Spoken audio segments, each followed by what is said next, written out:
Sir, kunin ko yung naging pakinabang nung ginawang sampayan dito. Ito na, dito na nagsasampay si Manang.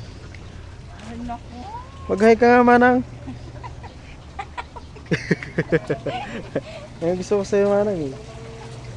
Palangiti ka eh. Di para makita doon ni Boss yung bagong sampayan mo.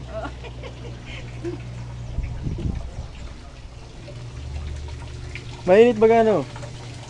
Maganda yung lugar, mainit.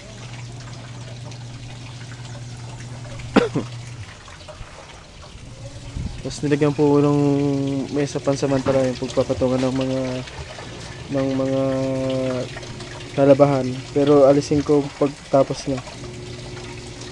Galing ko ulit dun sa main house.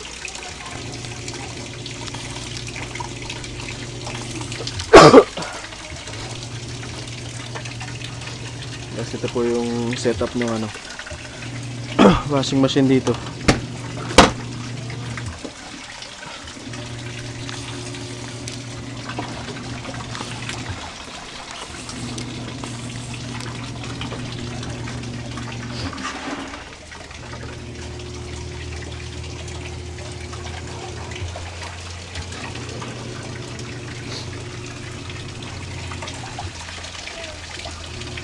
Nakatodo na yan, ate.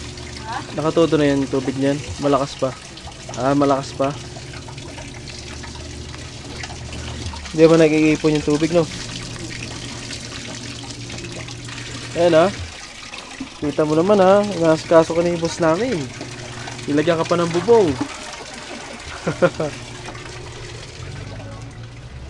Tapos ayun yung ginagawa nila Chris ngayon. Nakuna na ni ma'am ng video eh.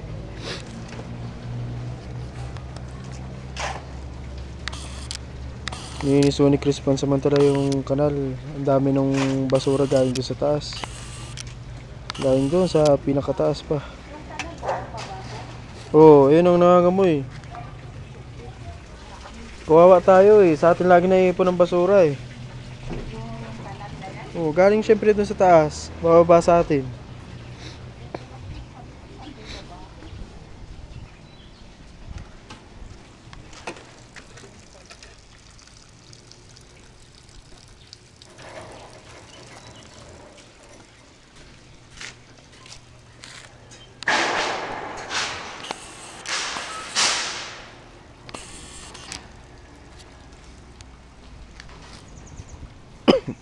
Ayan po yung mga inipon nilang bato. Yung medyo brown, ayan yung mga batong binibili natin sa bundok. Tapos itong puti dito, yun yung galing sa kalsada, saka ito nasa kabila.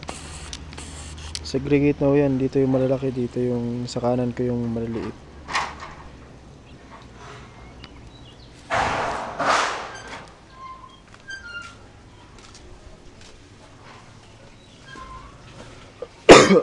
Kukunin ko ng anggulo mula dun sa taas yung sampayan.